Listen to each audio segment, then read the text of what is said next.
नमस्कार, आप देख रहे हैं राजनीतिक चौपाल और इस समय मैं मौजूद हूँ विधानसभा कचरा बाजार में।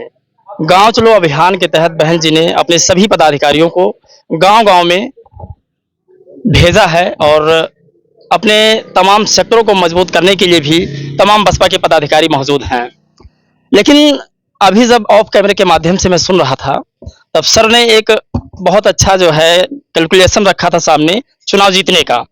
लेकिन उसमें कुछ प्रॉब्लम आ रही है, मुझे ऐसा लगता है। सर ने कहा कि 22-23% एससी कास्ट है और कुछ परसेंट ओबीसी मिल जाएगा, सामान्य वर्ग से मिल जाएगा। 35-36%, 38% से सरकार बन जाएगी। लेकिन सर एक सवाल यहाँ पर आ रहा है कि अभी जब हमने सरकार 2007 में बनाई, तब ये आंकड़ा बहुत सही बैठ रहा था। लेकिन 2007 बीता, 12 सरकार चली गई, उसके बाद अखिलेश यादव जी की सरकार आई। 2018 में भीम आर्मी बनती है, 16 में बनती है, 18 से एक्टिव होती है। अब जो आपने आंकड़ा रखा और उस आंकड़े पर सरकार बनने जा रही है, आपने बताया बनेगी, लेकिन जो लोग हैं, जो युवा हैं, वो भीम आर्मी की तरफ जा रहे हैं। तो जो 22% का आंकड़ा आपने रखा था, उसमें से 80% जो युवा हैं वो इधर उधर भाग रहे हैं। उसको आप कैसे लेकर आएंगे? देखिए, सबसे पहले तो मैं आपको, आपके मीडिया को, आपके पूरे परिवार को मैं बहुजन समाज पार्टी के तरफ से बहुत बहुत बधाई देता हूं कि आपने बहुत सुंदर क्वेश्चन किया। देखिए, 2007 में जब हमारी सरकार बनी थी, तब इसी आंकड़े को छू के बनी थी। उस समय हमारे साथ सभी लोग थे। सर्वजन हिताय सर्वजन सुखाय का नारा था, सारे लोग थे। 2007 में हमारा भाईचारा बहुत तेजी से काम कर रहा था, सारे समाज के लोग काम कर रहे थे, हर समाज का भाईचारा बना था। मिश्रा जी का भाईचारा, पिछड़े वर्ग का भाईचारा, अनुसूचित जाति का भाईचारा, मुस्लिम समाज का भाईचारा, भाईचारा बना था। भाईचारा के माध्यम से हम सबको जोड़ते थे, और जब जोड़ते थे तो उसमें जो है काम होता था। सब समाज के लोग जो है लेकर के बहुजन समाज पार्टी में शामिल हुए और 2007 में बहुजन समाज पार्टी की सरकार बनी। फिर बहुजन समाज पार्टी की राष्ट्रीय अध्यक्ष, हम सबकी आन बान शान आदरणीय बहन कुमारी मायावती जी, जो आपके 5वीं बार मुख्यमंत्री उत्तर प्रदेश की बनने जा रही हैं, उनका फिर वही सोच है कि जो हमारे नवयुवक हैं उनको सबसे पहले बहुजन समाज पार्टी में सबसे पहले आगे किया जाए, नवयुवकों को जोड़ा जाए और नवयुवक को जोड़ करके और बहुजन समाज पार्टी में भाईचारे के माध्यम से सबको साथ लेकर के 2027 में सरकार बनाई जाए। सर, लोगों का एक सवाल ये भी रहता है कि जब कहीं पर कोई मामला हो जाता है, तब सबसे पहले किसी के ऊपर अगर मुकदमे भी लिखवाने होते हैं, तो भीम आर्मी की युवा पहुंच जाती है। सर, ऐसा क्यों होता है कि बसपा पीछे रह जाती है? देखिए, उसमें ये स्थिति कि हमारे युवा को जो है कैडर नहीं दिया गया, हमारे युवा कहीं ना कहीं गुमराह हो जाते हैं, इसलिए जो है वो भीम आर्मी की तरफ हो गए, जबकि भीम आर्मी ने उन युवाओं के लिए कुछ नहीं किया। बहन कुमारी मायावती जी जब इस प्रदेश की 4 बार मुख्यमंत्री थी, तब उन्होंने कहा कि इन युवाओं को मैं सरकारी नौकरी दूंगी, और उन्होंने 33 लाख अपने समय में 33 लाख यानी चारों कार्यकाल मिलाकर के 33 लाख लोगों को उन्होंने नौकरी दिया। पुलिस भर्ती इतना मिसाल बनी कि आपके विदेश में पुलिस भर्ती, आदरणीय बहन जी का जो है पुलिस भर्ती में चर्चा होने लगा कि उत्तर प्रदेश में जो भर्तियां पुलिस भर्ती हो रही है वो एक मिसाल कायम कर दी रही है। तो इस प्रकार से युवकों को बहन जी बहुत आगे बढ़ाना चाहती थी, लेकिन हम लोग कहीं ना कहीं 2012 में थोड़ा सा गुमराह हो गए, हमारे युवा गुमराह हो गए। लेकिन इस बार वो युवा हमारे गुमराह नहीं होंगे। उन युवाओं के लिए आदरणीय बहन जी ने ये कहा है, हम लोगों को मीटिंग में बताया है, निर्देश दिया है आदरणीय बहन जी ने कि हर घर से हमारी सरकार बनेगी तो हर घर से, हर परिवार से एक लोगों को सरकारी नौकरी हम देंगे। ये आदरणीय बहन जी की सोच है। आदरणीय बहन जी ने हम सब लोगों को निर्देश दिया है और कहा जा जाके बताओ, जो हमारी 4 साल का कार्यकाल था, वो 4 बार का, उसको बताओ, और इस बार हमें क्या करना है उसको बताओ। सर, लोगों को तो पता होगा या नहीं पता होगा, मुझे नहीं पता, लेकिन ये भाईचारा आपने बीच में भी बात का उच्चारण किया, उसका क्या मतलब है और आपका नाम क्या है, एक बार उसको भी बता दीजिएगा। मेरा नाम रामबरन मौर्य है। मैं अभी मई में बहुजन समाज पार्टी की राष्ट्रीय अध्यक्ष, इस प्रदेश की मुख्यमंत्री, भावी मुख्यमंत्री, हम सबकी आन बान शान आदरणीय बहन जी के निर्देश पे हम मई में जो है इस देवी पाटन मंडल के मुख्य जून प्रभारी बनाए गए हैं। मेरा नाम रामबरन मौर्य है। सवाल सर ये था कि जो भाईचारा कमेटी है, आपने बीच में भी भाईचारा कमेटी का जिक्र भी किया था, तो भाईचारा कमेटी क्या है आखिर वास्तव में?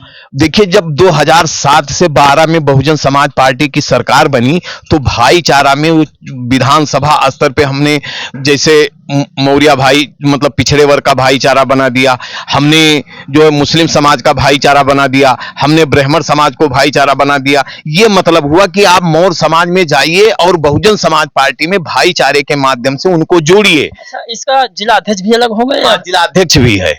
मतलब भाईचारा एक संगठन आप कह सकते हैं? हाँ, भाईचारा बहुजन समाज पार्टी का एक संगठन है। बहुजन संगठन से बामसेफ था, उसका क्या हुआ? नहीं, बामसेफ है, बामसेफ चल रहा है। हाँ, लोग भ्रमित है कि बामसेफ खत्म हो नहीं, गया। बामसेफ खत्म नहीं, बामसेफ है, वो भी बहुजन समाज का है, बहुजन समाज पार्टी का। भाईचारा जो है वो भी बहुजन समाज पार्टी का है। इसमें ऐसा कह सकते हैं कि दो संगठन बसपा के लिए काम कर रहा है, एक भाईचारा कमेटी और एक बामसेफ। हाँ, और एक बहुजन समाज पार्टी, क्योंकि बहुजन समाज पार्टी एक सामाजिक संस्था, पार्टी बाद में, संगठन पहले है जी। सर, एक सवाल और है कि मौर्य जी आप हैं, बहन जी ने पिछड़े समाज के लिए दो सबसे बेस्ट काम क्या किया था? लोगों को पता होगा, नहीं पता, लेकिन हमारे दर्शकों को आप बताइए। हाँ, बहन जी ने सबसे पहले तो पिछड़ा वर्ग आयोग का गठन किया था। इसका क्या फायदा है? इसका फायदा है कि जैसे आप अनुसूचित जात अनुसूचित जनजात आयोग होता है, हमारे लोग परेशान होते हैं, मारे पीटे जाते हैं, इस गवर्नमेंट में तो उसका कोई वो नहीं है महत्व दिया गया, लेकिन विगत सरकारों में जो है उसकी काफी सुनवाई होती थी। यहाँ लोग हमारा मतलब थाना पुलिस में नहीं सुनवाई होती थी तो हम आयोग चले जाते थे, आयोग से FIR लिखाते थे। तो आदरणीय बहन जी ने जो है पहली बात तो बहन जी पिछड़े वर्ग के लिए, पिछड़ा वर्ग समाज उनके लिए ऋणी है कि पिछड़ा वर्ग आयोग बहन जी ने बनाया, और उसमें पिछड़े वर्ग के लोग जो पीड़ित होते थे, यहाँ पे जिले पे नहीं सुनवाई होती थी, अधिकारी नहीं सुनते थे तो आयोग में जाते थे, उनकी सुनवाई होती थी, ये चीज था। और इसके साथ साथ में पिछड़े वर्गों का जो 27% आरक्षण जो आदरणीय बहन जी के और मान्यवर श्री काशीराम साहब के आशीर्वाद से हमें मिला था, मंडल आयोग, वो जो पिछड़े वर्ग का मिला था वो आदरणीय बहन जी का मान्यवर काशीराम साहब की देन थी। तो पिछड़े वर्ग का ये कम फायदा है कि हर जगह 27% आरक्षण, चाहे ठेकेदारी में आरक्षण हो, चाहे नौकरी में आरक्षण हो, चाहे आयोग में हमें सुविधा मिलनी हो, ये आरक्षण। इसके बाद पेंशन में आरक्षण, ठेकेदारी में आरक्षण, हर जगह तो पिछड़े वर्ग का काम हो रहा। सर, कौशाम्बी वाला मामला थोड़ा बातचीत किया जाए, क्योंकि हमने सुना है कि कौशाम्बी में अखिलेश यादव जी पीड़ित परिवार के साथ नहीं हैं, और उन्होंने स्वयं जो है ट्वीट करके लिखा है कि जो तिवारी जी थे उनके साथ हैं, जबकि उनका एक भट्ठा चल रहा है सुना है, और 300 बीघे के काश्तकार हैं। फिर भी बताया जा रहा है कि जो पीड़ित था वहाँ का पाल समाज, उसको दबंग बता दिया गया है, उसके बच्ची का भी जो है दुष्कर्म हुआ उसके बच्चे के साथ में, उसको भी जेल में डलवा दिया गया है, उसके परिवार वालों को। तो विश्वनाथ पाल इसमें मिलने पहुंचे थे, तो ऐसा कास्ट वाइज राजनीति तो नहीं लग रही है कि विश्वनाथ पाल जी हैं पाल समाज के साथ चले गए। माननीय विश्वनाथ पाल जी वो पाल समाज के नहीं हैं, वो बहुजन समाज पार्टी के प्रदेश अध्यक्ष हैं, और बहुजन समाज पार्टी के प्रदेश अध्यक्ष होने के नाते वो कौशाम्बी गए थे, वो एज ए बहन जी के द्वारा निर्देशित किए गए थे। वहां पे विश्वनाथ पाल जी पहुंचे तो समझिए बहन जी पहुंच गई, और बहन जी के निर्देश पे ही हम लोग पहुंचते हैं और उसको असली जामा पहनाने काम करते हैं। आदरणीय बहन जी जो निर्देश देती हैं उसको हम सब लोग अक्षर सा पालन करते हैं। बहुत बढ़िया सर, आखिरी सवाल एक और है, क्लियर हो जाना चाहिए। ब्राह्मण समाज बसपा के पीछे है, बसपा ने ब्राह्मणों के लिए क्या किया है? बहुजन समाज पार्टी ने, बहन कुमारी मायावती जी ने ब्राह्मण के लिए, जैसे आपका 1,08,000 सफाई कर्मी हुआ तो हम 23% आरक्षण पाए, 27% आरक्षण पाए, इसके बाद टोटल तो हमारा ब्राह्मण समाज ले गया, हम 50% आरक्षण पाए भर्ती में। और इसके बाद उसमें जो गरीब लोग थे, जैसे अभी माननीय मिश्रा जी ने बताया कि उसमें जो गरीब लोग थे उनको भी ये पेंशन, और आदरणीय बहन कुमारी मायावती जी के द्वारा जो महामाया पेंशन दिया गया था, महामाया पेंशन, आवास, महामाया आवास, वो भी ब्राह्मण समाज को दिया गया। बहुत बहुत धन्यवाद आपका। आप इसमें राजनीतिक चौपाल देख रहे हैं। गांव चलो अभियान के तहत बसपा के तमाम कार्यकर्ता गांव-गांव घूम रहे हैं, अपने तमाम पदाधिकारियों को और जो उनसे गलती हुई है उसको दुरुस्त करने के लिए बाकायदा अपने तेल पानी खर्चे से शायद घूम रहे होंगे। और आप लोग अपनी राय प्रतिक्रिया जरूर दीजिएगा, क्या माहौल है आपके क्षेत्र में बसपा का, वो भी हम जानना चाहेंगे। जय भीम, नमो बुद्धाय।